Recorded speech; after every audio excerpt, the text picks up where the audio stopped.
Voice welcome to voice of opinion channel. இன்றைக்கி நம்ம சேனலில் எதை பற்றி பார்க்க போகிறோம் அப்படின்னு பார்த்தீங்கன்னா, சிஎஸ்கேவோட மார்க்கெட்டிங் ஸ்ட்ராட்டஜி பற்றி பார்ப்போம். ஏன்னாப்பா இப்போ சென்னை சூப்பர் கிங்ஸ் டீம் வந்து ஆடுதா இல்லை மார்க்கெட்டிங் கம்பெனி ஓடுதான்னு தான் டவுட் வருதுடா.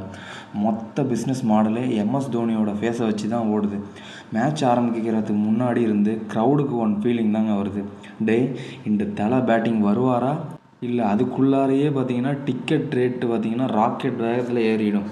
சிஎஸ்கே மேனேஜ்மெண்ட் என்ன பண்ணுதுன்னா, தோனி ரிட்டையர் ஆக போகிறாரு, இது அவரோட லாஸ்ட் சீசனாக இருக்கலாம், லாஸ்ட் சேப்பாக் மேட்சாக இருக்கலாம் அப்படின்லாம் டேரெக்டாக என்றைக்குமே சொல்ல மாட்டாங்க. ஆனால் கொண்டு வருவாங்க பாருங்கள், camera angle, BGM, slow motion வாக்கு, ப்ராக்டிஸ் வீடியோ, க்ரௌட் ரியாக்ஷனு, இதெல்லாம் பார்த்தா ஒரு ரசிகனோட மைண்ட் வாஸில் என்ன ஓடும்? ஐயோ இந்த மேட்சை மிஸ் பண்ணிட்டோன்னா லைஃபே வேஸ்ட்டுடா அப்படிங்கிற ஒரு எண்ணம் தான் வரும். இதுதான் அவங்களோட ஸ்ட்ராட்டஜிடாகன்னா. சேப்பாக்கில் டிக்கெட் புக்கிங் ஓப்பன் ஆன உடனே சர்வர் பார்த்திங்கன்னா டவுன் ஆயிரும். க்யூவில் 1,00,000 பேர் நிற்பான். டிக்கெட் வந்து 3 நிமிஷத்தில் வந்து சோல்ட் அவுட் ஆகிரும். அதுக்கப்புறம் பிளாக் மார்க்கெட் காய் வருவான்.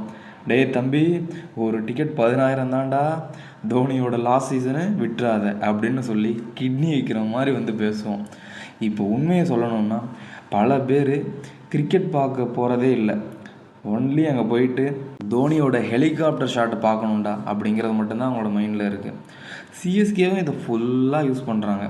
ஒரு நார்மல் பிளேயர்ஸ்க்கு இவ்வளோ பில்டப் கொடுக்க மாட்டாங்க. ஆனால் தோனி வாக்கு மட்டும் பார்த்திங்கன்னா அவெஞ்சர் கிளைமேக்ஸ் மாரி காட்டுவாங்க.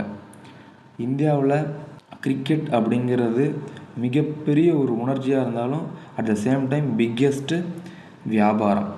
அதில் சென்னை மக்களின் மனதை புரிந்து கொண்ட மிகப்பெரிய வணிக அமைப்பு சிஎஸ்கே அப்படின்னே சொல்லலாம். சிஎஸ்கே கிரிக்கெட் விளையாடுகிறார்களா அப்படின்னு கேட்டிங்கன்னா ஆம். ஆனால் அதை விட பெரிதாக அவர்கள் பிராண்ட் மார்க்கெட்டிங் தான் செய்கிறாங்க. தோனி என்ற மனிதர்களை அவர் ஒரு முதலீடாகவே மாற்றி விட்டாங்க அப்படின்னு தான் சொல்லலாம். ஒரு ரசிகன் டிக்கெட் வாங்குவது போட்டியை பார்க்கறதுக்கு என்றாலும், நாளை அவர் ஓய்வு பெற்று விட்டார் என்றால் எப்படி அவரை மறுபடியும் பார்க்க போகிறோம் அப்படிங்கிறத நம்பி ஒரு பயத்தை தான் வாங்குகிறான். சிஎஸ்கே வந்து கப்பு வெல்லுதா இல்லையான்லாம் இப்போ இந்த சீசன் தெரியாது. ஆனால் தோனி நேமை வச்சு மார்க்கெட்டிங் வேர்ல்டு கப்பே வென்னுட்டாங்க அப்படின்னு தான் சொல்லணும். ஓகே, பார்ப்போம்.